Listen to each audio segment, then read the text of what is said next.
you mentioned a couple of things that gave me a thought. Mentors. Have you guys had mentors that you feel have kind of given you a direction or a path or inspired you in some way? I mean, because you've worked with so many great directors and so many great people along the way. 2 nights ago, I finished work with Clint Eastwood, and I have to say it was transformative in every way. He is a true master. I mean, whether you love every movie of his or not doesn't really matter. The experience of working with him, what it is, it's sort of like what Kate is saying. He trusts his actors to such an extent. There's such a respect that he gives not only to the actors but to every single crew member that he has, every single person that is around him, that you feel like you're buoyed by this artist who is the great Clint Eastwood, who, you know, having basically allowed you into his camp in a way. And what he does, the way he works, is so totally different, because he works like a jazz musician in the sense that the room is absolutely silent. You never hear rolling or action or cut or anything. Basically what happens is the cameras are sort of turning on and off as the team feels it should turn on and off, because you're either going to be captured correctly, and he sometimes will quietly whisper your name, and therefore you know you've begun the scene. And if you've missed it, it's kind of your own fault, like jazz in that way. And it is truly the most absolutely incredible environment to be in, because you are, every person is paying complete attention to what is happening in the room as it's happening, and that is like music. And he gets performances, and he gets a level of artistry, and the other thing about it that's so interesting and strange is it's absolutely fun. Everyone is having fun, even if the material like this was incredibly dark and challenging. So that to me is the transformative one. The first lead role I had in a movie was about 17 years ago. It was a film called Sweet Nothing with Mira Sorvino, but it was directed by a man named Gary Winnick, who passed away very recently, unfortunately. He was 49 years old and died of a brain tumor. But he found it indigent. And he was a director, and then, you know, started producing other directors' works, and was continuing to direct his own stuff. He did a movie called Tadpole, which won at Sundance, and he had a lot of success with that. And then went on to do Hollywood movies like Charlotte's Web and some others. But he took a real chance, because I hadn't done a lot back then, and he had to kind of fight to cast me.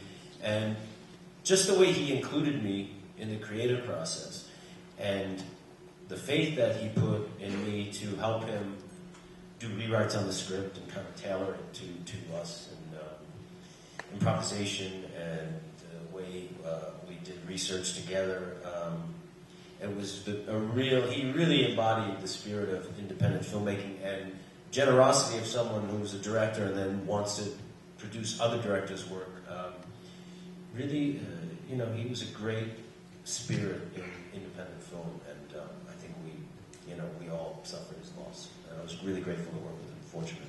Yeah, he's a real loss. I've interviewed him before. Well, you know, Kevin Spacey's played a very big influence on my career. When I was, I guess I was about 20 when I first met him, and it was for a film that he directed and also starred in and also produced, called Beyond the Sea. And it had taken him 11 years to get that film made, so it quite literally was his baby. And he, God, I mean, I'm such a huge fan of his. I mean, The Usual Suspects is one of my favorite on-site films, so I was pretty nervous and excited to meet him. And we just had lunch he asked to meet me for lunch for this particular role, and he said, right, okay, well, I think we should do this then, you know, you and I. And I was like, oh God. And then I actually had to do the film, which was nerve-wracking every day. But then after that, we became very close on that film. As you know, it was such a passion project for him, and he was working with me as a director and also my co-star and also a producer. And then after that project, he recommended me to Bryan Singer for Superman, and that was, you know, a pretty big deal. And again, it was kind of strange to be working with Bryan Singer and Kevin Spacey when Usual Suspects was one of my favorite films. It was sort of one of those moments where you thought, oh God, I must have done something right, you know, to be able to have this opportunity. And then after that, he asked me to be a part of 21. So there's been quite a few projects that we've done together, and he's just incredibly intelligent and hilarious. I mean, just hilarious, and I'm very grateful to him for his support. Well, I really thought 21 was a sadly underappreciated film which should have gotten more attention, which, well, we're giving it more attention here. Made a lot of money. Yeah, that's great. Well, now, speaking of money, I mean, have you guys found that in order to get films made, you had to use a lot of unusual and interesting strategies? And, like these two films that you brought here, they're, like you pointed out in a couple of the Q&As, they didn't have a lot of money behind them, but they really have some really great characterizations. One of the best dogs, even though he wasn't very cooperative, a bit of a diva, but one of the best dog films I've seen. What challenges have you met in terms of getting some of the films made that you can talk a little bit about and share with the audience? I've just paid for movies. Really, literally, like you oftentimes are not only not being paid, you're paying to do a movie, and particularly producing these days, where it comes down to, we need a bathroom, and so can we use a high school bathroom? And they'll say no unless you give us $150, and there you're paying $150. So the reality is, independent film is, as always, an extraordinary struggle.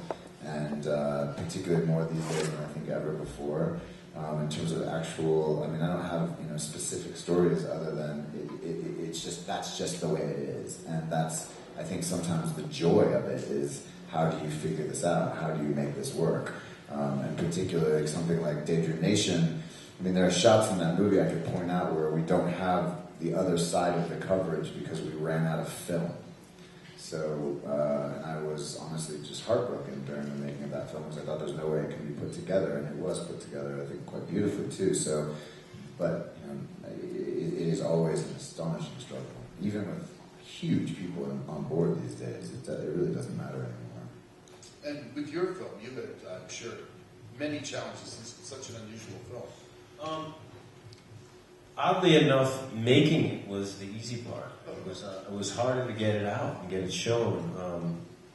I was lucky because my wife Victoria and I opened a theater called Studio Dante, and we had two very generous patrons that became friends of ours who were our biggest supporters, and they financed like 90% of the movie.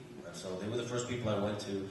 They liked what we did at the theater and always said, if you're going to do something else, let us know. And they, I gave them the script and they wrote checks. So that was, ironically, the easy part. And then it was really hard getting it out there and it was easy to show it in Europe, but the hard part was getting it shown in America. But we finally did get a distributor. We had a theatrical run in New York, and now you can get it. It's in video stores. It's streaming on Hulu now. So it was weird getting them. I know a lot of other movies that I've been on, were touch and go. A lot of stuff never got made because of money and fell apart. But I was fortunate there. And did you? You're moving into doing comedy. You're getting involved with the films, and right from the start. What have you heard about, or what are you finding is helping, or has been a challenge in seeing this film getting this feature that's just about to come out, getting made, right? Or it's getting completed, right? It's completed. Well, I'm not a very good sort of actor in a way. Like I'm a very proactive actor, which made me realize, oh God, I'm gonna have to produce things now too. Because it's weird. As an actor, you can often feel so disempowered because you're sort of hoping for the role that you have in your mind, and sometimes it doesn't come ever. And sometimes you're lucky enough that it comes across your desk, and then maybe that doesn't get made, and maybe it's in the hands of other people, and so there was just this kind of light bulb that went off where I thought, I'm going to go find it, and I'll do it, and I'll start generating things that I want to be a part of. And so this last couple of years has been one of a lot of energy on my part in producing. There's a project, I optioned the rights to a book a few years ago called Lost Girls in Love Hotels, and hired the screenwriter and got development money, and then now we're at the stage of getting the financing for production. There's another project I have that I'm producing as well that we're putting together now. So I'm well aware of the intense, hard, difficult labor of making independent film, but it's such a wonderful, wonderful birth. You know, I mean, it really is. It's hard. God, it's so hard, but it's so wonderful, and I wouldn't. It's where I've been most happy, to be honest. You know, and you just see something kind of coming to life that you've only dreamed about. So it's difficult, but it's really wonderful as well. Well, I'm sure I could go on and they could go on, and I'm sure you guys would love to hear everybody, but I suspect that we're going to have to screen a film here tonight. So I want to ask you guys one last question. Is there someone or well, you've mentioned a couple of projects there, but there's still people you want to work with, a director you want to work with, or a writer, or people that you'd like to have in a film you're making? Can you talk a little bit about some of those goals that... Paul Thomas Anderson and David Fincher for me. I mean, for me, it's really simple. I want to have a director who tears me apart. I haven't had that yet. I think that would be an incredibly interesting experience. And those guys, from what I understand, that's what they do, and they do it with creative passion. It's not to tear you apart because they are trying to break you down. It's because they have a level of brilliance and expertise in their mind of what their story they're telling is.